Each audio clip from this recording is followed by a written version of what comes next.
de son stock a priori. Voilà.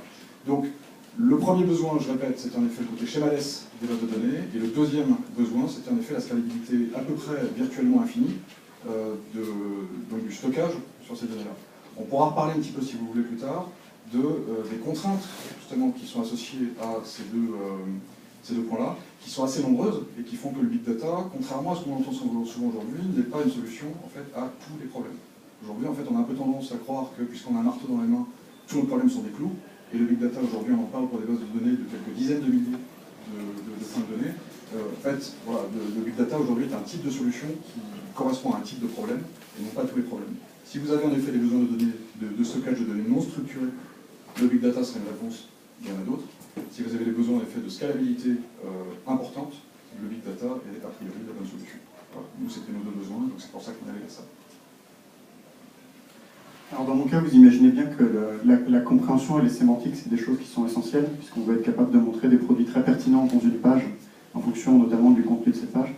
Donc on a vraiment un besoin vital de comprendre parfaitement, et aussi bien qu'un humain, exactement toutes les données sur lesquelles on travaille, que ce soit les produits qu'on affiche, ou que ce soit les pages sur lesquelles on s'installe.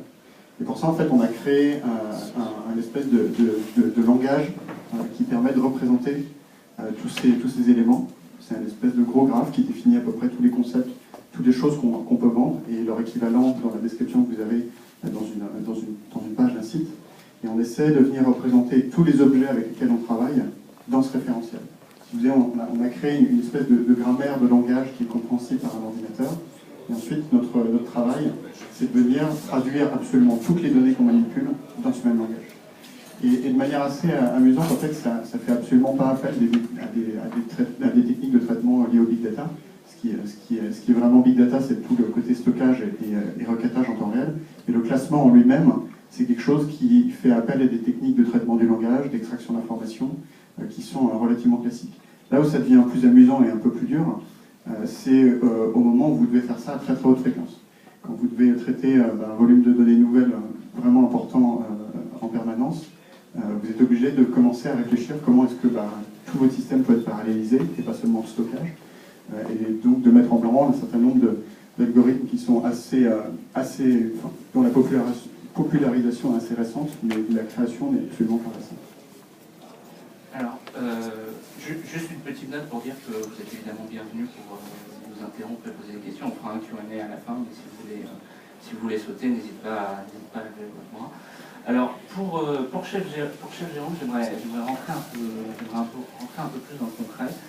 Je vais poser des questions peut-être, mais pour voir vraiment comment ça fonctionne.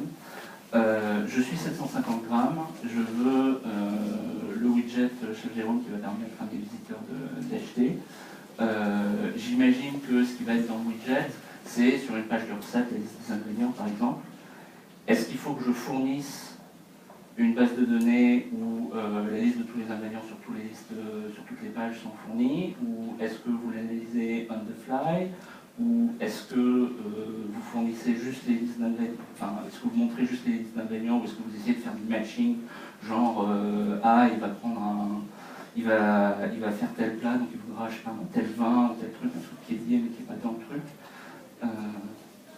Comment ça fonctionne très concrètement? Alors, je prends un exemple très simple. À la fois aspect utilisateur et aspect technique. Je prends un exemple très simple. Vous êtes sur un site de recette avec une recette de tarte aux pommes sous les yeux. Nous, on va essayer de vous afficher la farine, le beurre, les pommes, etc., qu'il vous faut, disponibles dans un certain magasin en ligne, par exemple, on va dire Leclerc Braille. Et donc, pour faire ça, on ne va pas du tout demander au site de recette de nous fournir ou de faire tout ça à la main, parce que c'est absolument pas scalable et surtout, ça dissuaderait beaucoup de venir travailler avec nous. En fait, la seule chose qu'on lui demande, c'est exactement comme une publicité classique, de mettre une ligne de code en bas de sa page qui va en gros afficher notre publicité au moment où l'utilisateur affichera la page. De son côté, il n'y a rien d'autre. C'est là que le modèle est puissant. En fait, on ne cherche pas du tout à essayer de s'adapter à un site de recettes particulier, parce que ça serait beaucoup trop casse-pied de venir développer des connecteurs sur tous les sites de recettes du monde. Ça serait complètement improductif, et puis surtout, en plus, ils changent tout le temps, donc c'est quelque chose qu'on ne pourrait pas faire. Donc notre approche, c'est de se dire, voilà, on va essayer de partir on va regarder cette page avec des yeux un peu, je dirais, nouveaux, comme si on ne l'avait jamais vue, et dans cette page, on va l'explorer, on va la découper en petits morceaux, on va essayer de trouver des indices qui qui nous permettent de nous comprendre, ben voilà, est-ce que c'est une recette? Oui. Est-ce que je suis capable de trouver le titre? Ça tombe bien, il est marqué en gros à peu près au milieu de la page. Puis en plus, ensuite, il y a une grosse image, ça va probablement être l'image de la recette. Puis ensuite, il y a une liste à points avec du vocabulaire qui ressemble grandement à des ingrédients. Bon, bah, c'est ça la liste d'ingrédients. En gros, on essaie de donner cette compréhension et ce processus qui finalement est complètement humain. On essaie de le représenter et de le rendre faisable par un ordinateur. Et c'est ces technologies qu'on a créées. Et donc concrètement, vous êtes 750 grammes. Vous faites un appel sur notre serveur pour dire voilà, en fait, je veux afficher la liste des ingrédients sur cette page. Donc nous, si on n'a jamais vu la page, on va venir l'analyser, on va voir cette lecture, on va trouver les listes d'ingrédients, on va essayer de comprendre ce que sont chacun des ingrédients, on va faire la même chose du côté du supermarché en ligne, et une fois qu'on a réussi à traduire tout le monde dans le même langage, et ben on est capable de faire correspondre les deux. Donc, typiquement, on va être capable de dire voilà, il est marqué 100 grammes de pommes, ça correspond à la notion de pomme, il y en a 100 grammes. Je vais chercher ce qui est aussi rattaché à cette notion de pomme au sein du catalogue du distributeur et faire remonter les produits. Concrètement, c'est comme ça que ça se passe, c'est complètement automatique. D'accord. Alors, ben non, mais c'est super parce que justement, pour rentrer dans le détail, on voit bien l'aspect automatisé du système qui est sa puissance. Alors, un truc qui était intéressant que tu avais dit tout à l'heure, c'est les limites du big data. Certains problèmes n'ont pas besoin de solutions big data et tout le monde est dans la tête big data, je veux faire du big data, etc. J'ai une base de 40 clients, est-ce que je peux faire du big data avec? Non. Alors, juste, ceux qui connaissent déjà en fait, les technos big data, je suis désolé, mais je vais peut-être juste faire un petit rappel de ce qu'est le big data en deux mots pour les non-experts ici.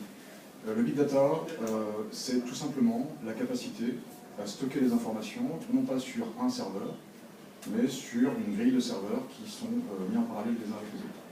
Point. Voilà. Donc en fait, ça repose sur quoi le big data?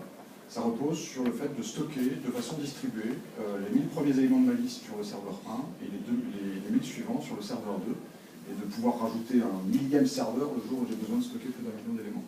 C'est à peu près tout ce qu'est le big data. Après ça, en fait, le problème du big data, c'est que c'est génial parce que c'est scalable. En revanche, le pédac de ce truc-là, le problème en fait, d'une architecture big data, c'est que maintenant, quand je vais vouloir en fait, calculer des choses sur cette infrastructure, calculer l'agrégation, par exemple, du PIB des 27 pays d'Europe pour le rendre en fait, à un utilisateur qui voudrait le lire, en fait, je vais peut-être aller prendre